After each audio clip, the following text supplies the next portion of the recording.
प्रिय जिज्ञासुओं, नमस्कार। आपका स्वागत है डॉक्टर पवन शुक्ला एजुकेशनलिस्ट नामक यूट्यूब चैनल पर। आइए हम आज बात करते हैं शिक्षा शास्त्र में एक महत्वपूर्ण जो प्रकरण है स्मृति स्तर का। हमने देखा पिछले वीडियो में कि जो शिक्षण और अधिगम का स्तर होता है वो 4 स्तर पर पाया गया। मारिसेल बिग्गी ने बताया कि 4 स्तर होते हैं। 1962 की किताब में लिखा था उन्होंने। उसी आधार पर हम आज बात करेंगे कि जो स्मृति स्तर है उसके शिक्षण का प्रतिमान क्या होता है। मॉडल के संदर्भ में आपको थोड़ा सा पता है कि मॉडल यानी प्रतिमान जो उसका हिंदी पर्याय है, उसका तात्पर्य है कि किस प्रकार से आप कोई क्रिया करना चाहते हैं, कुछ चीज़ें करना चाहते हैं, उसका आधार क्या है। तो ये पूर्व निर्धारित जो प्रक्रिया है आदर्श रूप में वो मॉडल कहलाएगी। तो यहाँ हम आज बात करेंगे स्मृति स्तर के शिक्षण का प्रतिमान की कि model of memory level of teaching की बात करते हैं।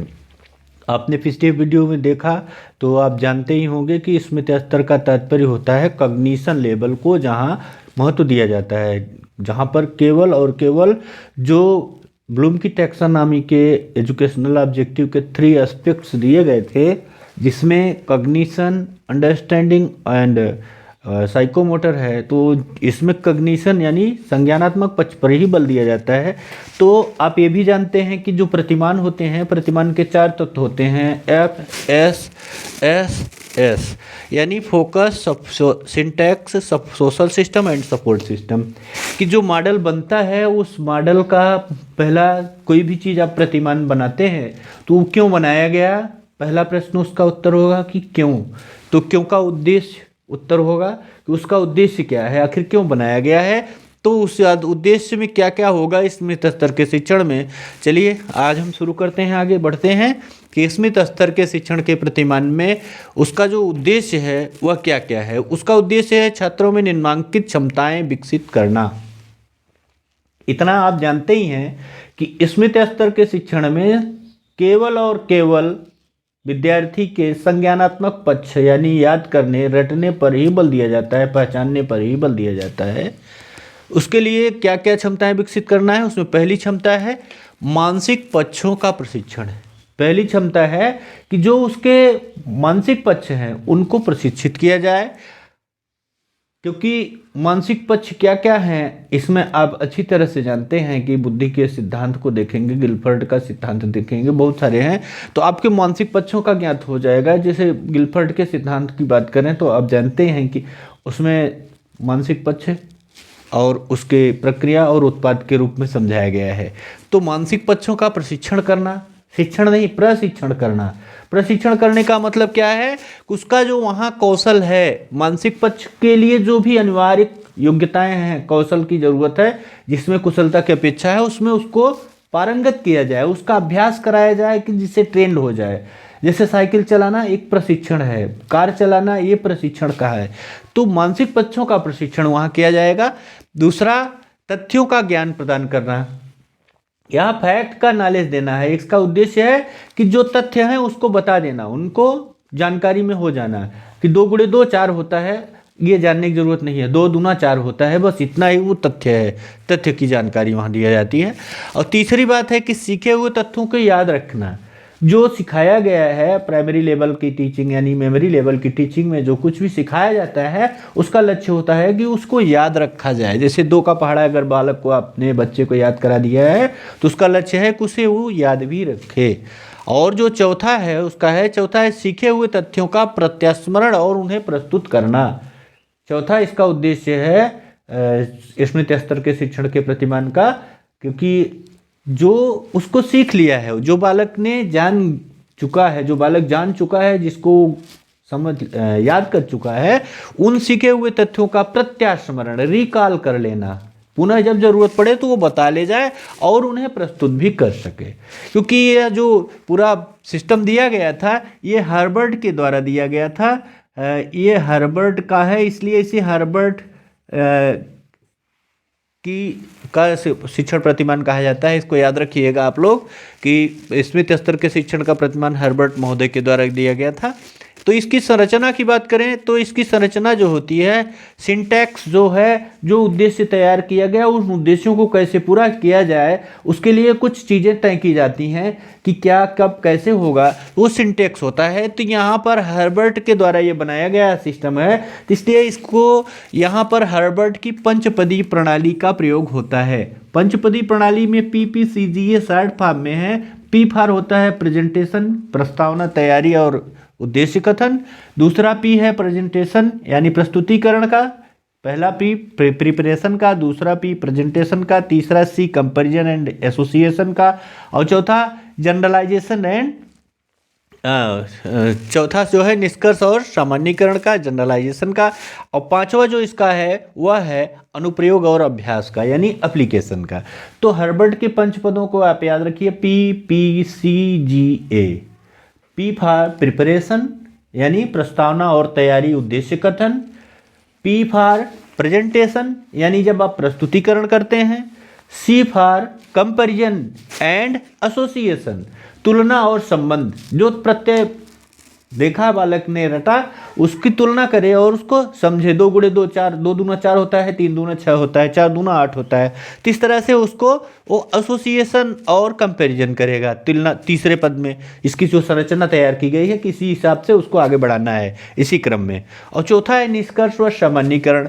तो जो उसने कंपैरिजन और एसोसिएशन के पश्चात एक निष्कर्ष निकाला और निष्कर्ष को एक सामान्यीकरण तक ले गया, एक जनरलाइजेशन तक बालक विद्यार्थी ले जाता है, तो ये चौथे स्टेप में होता है। और पांचवें स्टेप में है अनुप्रयोग व अभ्यास, एप्लीकेशन एंड एक्सरसाइज। जो चीज़ें वो जनरलाइजेशन तक ले गया है, जो उसने निष्कर्ष निकाल लिया है, सामान्यीकरण तैयार कर लिया है, अब उसका अनुप्रयोग कैसे करेगा, यह भी बातें यहाँ पंचपदी प्रणाली में पहले से ही तैयार है कि इसकी संरचना में जो स्मृति स्तर का शिक्षण का प्रतिमान है उसकी संरचना का पांचवा कदम है कि जो उसने सामान्यीकरण निकाला है उसका वो अनुप्रयोग करे और उसका अभ्यास करे। क्योंकि आप जानते हैं कि यहाँ केवल और केवल स्मृति स्तर के शिक्षण में मस्तिष्क को संज्ञानात्मक पक्ष को जोर दिया जाता है। तो यहाँ पर presentation, preparation, presentation, comparison, generalisation, application, ये 5 चरण हर्बर्ट की पंचपदी प्रणाली का है। और इसको यहाँ उन्होंने सोशल सिस्टम में सपोर्ट सब इसमें सिंटैक्स में दिया है। और आप जानते हैं कि लेसन प्लान भी हर्बर्ट की इसी आधार पे बनती है। इसके बाद तीसरी बात करें तो सोशल सिस्टम क्या है, जो स्मृत स्तर का शिक्षण का प्रतिमान है, इसका जो सामाजिक प्रणाली कैसे चलती है। सामाजिक प्रणाली का मतलब जो कक्ष में होने वाली जो सोशल सिस्टम है उसकी बात करते हैं कि किस तरह से शिक्षक और किस तरह से विद्यार्थी उस पूरी शिक्षण अंतःक्रिया को चलाएंगे। तो उसके लिए इसमें जानते हैं कि स्मृति स्तर का शिक्षण है तो यहाँ पर शिक्षक कक्षा में अधिक सक्रिय और प्रभावी होता है, वो डोमिनेंट होता है, क्योंकि शिक्षक ही तय करता है कि बालक को कब प्रस्तावना की जाएगी, बालक के सामने कब उद्देश्य कथन होगा, प्रस्तुतिकरण कैसे होगा, तुलना और संबंध के संदर्भ में क्या किया जाएगा उसके लिए, और वो निष्कर्ष कैसे निकाले, उनका उपयोग कैसे करे। तो सब कुछ वह शिक्षक करता है, इसलिए वो अधिक सक्रिय होता है और अधिक प्रभावी होता है। शिक्षक छात्रों के समक्ष जो है पूरी पाठ्यवस्तु को प्रस्तुत करते हैं और उनकी क्रियाओं को भी नियंत्रित करते रहते हैं। शिक्षक कक्षा में पाठ्यवस्तु को प्रस्तुत करता है, साथ साथ करते हैं, और साथ ही साथ उनकी क्रियाओं को भी नियंत्रित करते हैं कि जिससे कि जो उनका सिंटैक्स बनाया गया है, जो इस टीचिंग मॉडल का सिंटैक्स बना है, उसके हिसाब से उसको विद्यार्थी पूरी कक्षा को वो उद्देश्य की ओर ले जा सके। इसके बाद तीसरा जो उसमें देखें, उनकी क्रियाओं को नियंत्रित करते हैं और प्रेरित भी करते हैं, प्रेरणा भी शिक्षक ही देता है। वेरी गुड, बहुत बढ़िया। अब विद्यार्थी ने बता दिया, कोई प्रश्न पूछा या फिर रटा दिया, तो उस रटने के बाद जब पूरी कक्षा को कविता याद कराया गया और कविता में जो पहले बता देता है उसको आप कहते हैं ना वेरी गुड, बहुत बढ़िया, बहुत अच्छा किए, बहुत अच्छा प्रयास तुम्हारा रहा बेटा। तो इस तरह से आप उसको मोटिवेट करते हैं तो पूरी कक्षा मोटिवेट होती है, तो वो प्रेरित भी करता है। और इसमें जो कक्षा तीसरा बिंदु है सोशल सिस्टम में कि जो छात्रों का स्थान होता है वह गौड़ होता है, वो सेकेंडरी होता है, क्योंकि यहाँ पर ज़्यादातर डोमिनेंट जो होता है टीचर होता है, क्योंकि कारण भी है कि टीचर ही यहाँ पूरी सिंटैक्स को चलाने वाला है। पूरी जो सोशल सामाजिक संरचना इसकी जो संरचना बनी है उसको सामाजिक प्रणाली में आप देखते हैं कि कैसे वो चलता है। और चौथा इसका बिंदु है, महत्वपूर्ण बिंदु है कि छात्र जो है वो शिक्षक को आदर्श मानते हैं और उनका अनुसरण करते हैं। छात्र क्या करते हैं, छात्र जो है वो शिक्षक को आदर्श मानते हैं और उनका अनुसरण करते रहते हैं। उसमें वो बहुत तर्क वितर्क नहीं करते, क्योंकि यहाँ केवल और केवल मानसिक पक्ष की बात होती है, तो तर्क वितर्क नहीं करते, केवल उनका अनुसरण करते हैं। इसके बाद हम बात करें मूल्यांकन प्रणाली की, तो मूल्यांकन प्रणाली यानी सपोर्ट सिस्टम में देखा जाए तो जो इसका मूल्यांकन कैसे किया जाएगा, जो अब जब जैसे उद्देश्य, संरचना और सामाजिक प्रणाली के आधार पर विद्यार्थी क्या सीखा है, इसको कैसे जाना जाए, इसके लिए यहाँ मूल्यांकन की बात की गई कि मूल्यांकन जो होगा वो लिखित या मौखिक दोनों में से कोई भी हो सकता है।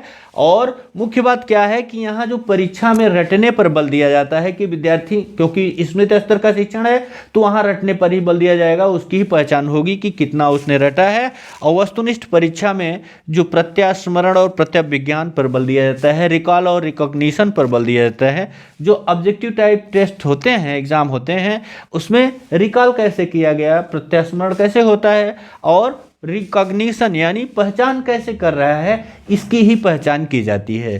तो प्रत्यास्मरण का मतलब जो उसने याद किया है उसको बता देना, और रिकॉग्निशन यानी जो प्रत्याभिज्ञान है यानी पहचान कर लेना।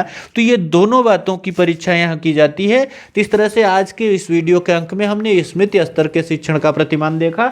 आपने देखा कि इसको हर्बर्ट महोदय ने विकसित किया था।